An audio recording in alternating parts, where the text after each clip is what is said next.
They introduced him at the all-hands like a messiah.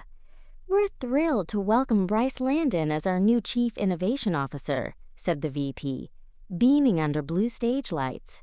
His algorithms helped take Kepler Pay from 0 to $1 billion in just 24 months. The room broke into applause. I didn't clap. I just sipped my burnt coffee and watched Bryce flash a polished smile as he waved from the back of the stage. Young, sharp suit, startup swagger. The kind of guy who thought risk was just a word that happened to other people. That was the day everything started to change at Lorica Bank. "My name is Lina Mercer, Senior Risk Analyst. 15 years with the company. I don't trend on LinkedIn, I don't speak in buzzwords, and I don't wear leather sneakers with a blazer. But I know where the fault lines run. I've read every report that scared the board but never made it past legal. And I can smell fraud before the models catch up." I tried to brief Bryce his first week. Sent him the active anomaly tracker, a quiet cluster of account behaviors that didn't trip red flags, but didn't sit right either. Things the AI overlooked because the fraud didn't look like last year's fraud. He never replied. Instead, he rolled out a new detection model. Flashy, real-time, self-healing logic. We called it Pulse. The marketing deck showed curves and clouds and stats in gradients of blue. The model went live the next quarter. Claims dropped. On paper, it looked like a miracle. But I noticed something else. The drop in claims didn't line up with actual customer behavior. The model wasn't catching less fraud, it was ignoring it, reclassifying it as probabilistic anomalies and pushing it to a review queue that no one monitored anymore. I flagged it, twice. Then I walked into Bryce's office. He smiled like I was the barista bringing his fourth espresso. "I read your memo," he said, "but our benchmarks are stable." "They're not. They're selectively filtered. We're running cleaner than ever." "No," I said. "You're running blind," he chuckled. "You've been here a long time, Lina, but the industry's evolved." I looked at him for a long second. Fraud doesn't evolve. It mutates. And you just gave it room to breed. He waved me off. Told me to trust the math. So I did the only thing I could. I stopped sending reports, and I started building my own. The thing about fraud is it never shows up where it's supposed to. It hides in noise, just beneath the thresholds, buried in patterns that don't look like patterns. The AI Bryce built? It was too clean, too confident. Fraud isn't confident. It's scared. Careful. It adapts. I built a new model. Offline. Disconnected from Pulse. Buried on a server we'd abandoned 2 years ago when we switched to cloud-only infrastructure. I called it Moth. Because while they were staring at the flame, I was watching what flitted just outside the light. I fed it the rejected cases. The ones Pulse dismissed. Transaction clusters. Gift card reloads in fractured intervals. Merchant IDs that bounced between countries in seconds. On their own, none of it triggered alarms. But together, they hummed. The first big hit came 3 weeks in. A chain of microtransactions tied to a fake travel agency in Latvia. Pulse said low risk. Moth said structural fraud spiderweb. I flagged it, sent it to the special investigations team. They ignored it. So I called Renee. She'd worked in SIU for 8 years before she left to consult. Said she was tired of watching decisions by dashboard kill real oversight. I sent her the report, asked for 5 minutes of her time. She called me in too. "Lina, this isn't just fraud. This is systemic laundering." "How big?" "Big enough they'd rather pretend it's not happening." 2 days later, Pulse flagged 0 fraud claims. Moth found 327. I didn't tell Bryce. Not yet. I wanted more. So I started watching Pulse from the outside. Every time it ignored something Moth caught, I logged it. Not just the incident.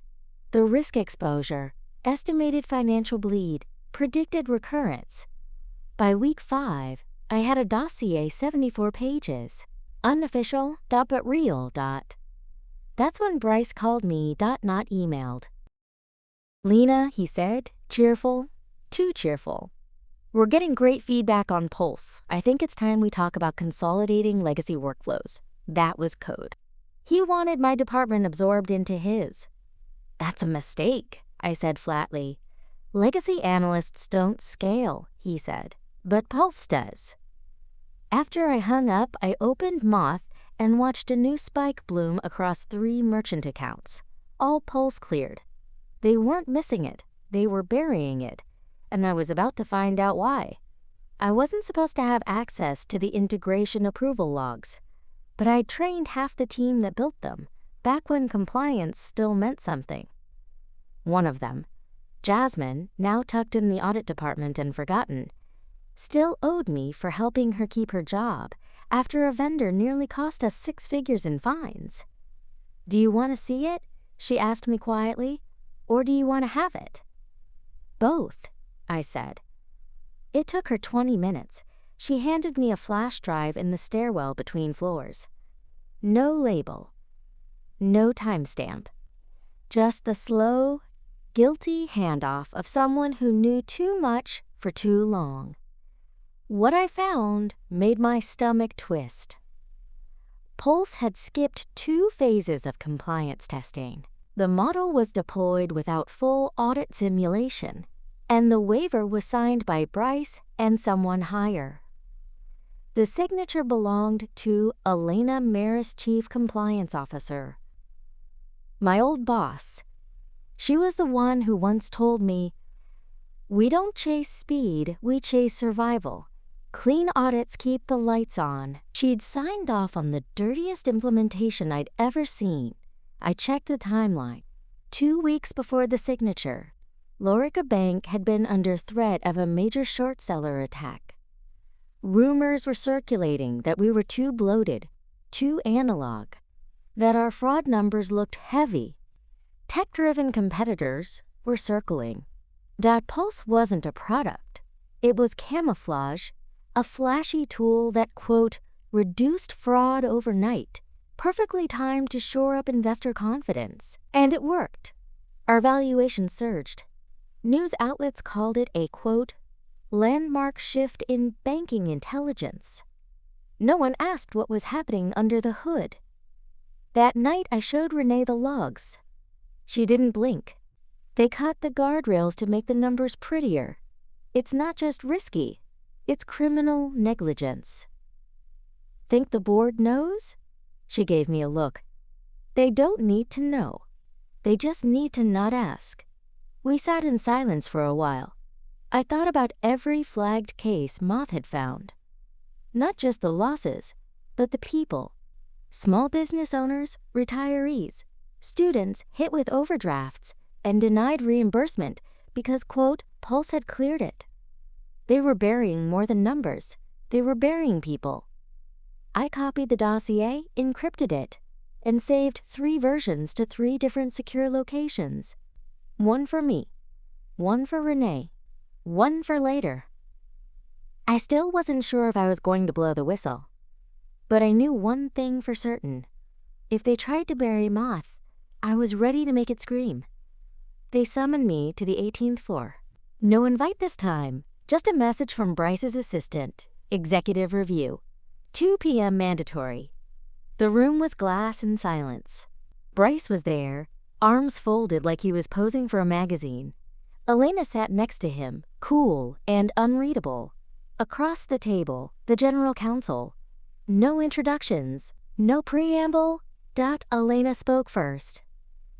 "We've been made aware of an unauthorized analytics project you've been running independently of the sanctioned fraud architecture." Moth Bryce leaned in, all charm weaponized. "You could have come to me, Lina." "I did," I said. "You told me to trust the math." He grinned. "And instead, you built your own model. Using restricted datasets.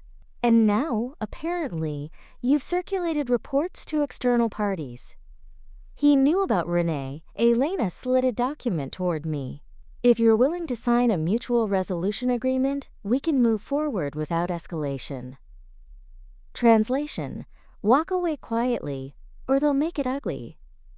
I stared at the paper. Standard severance.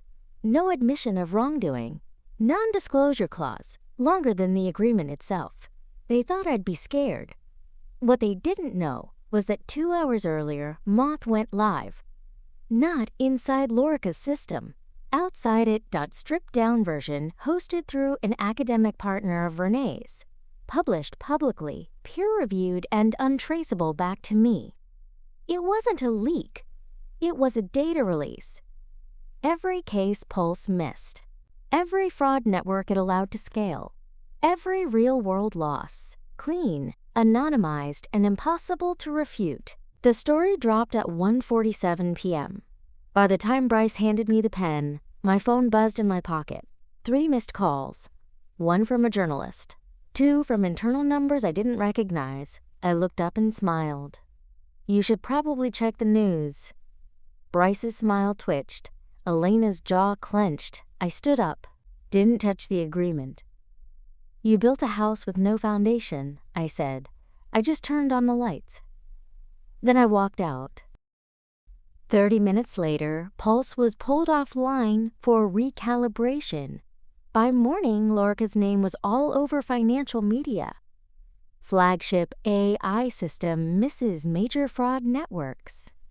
Insider whistleblows internal cover-up. My name wasn't in the articles. Yet. Renee texted me, "You just cracked the code. Want to finish the job?" I answered, "What do you have in mind?" Her reply came with a file. 1 word in the title, blueprint. The board suspended Bryce within 48 hours.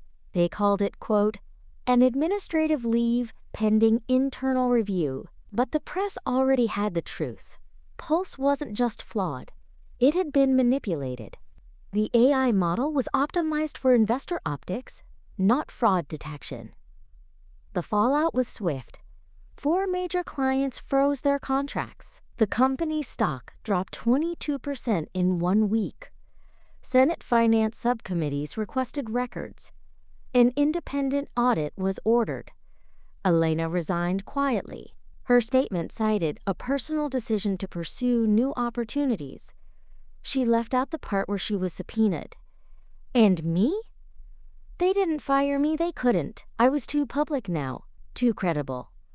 I'd become the voice of the leak they couldn't contain. And I used that voice, not to gloat, but to build.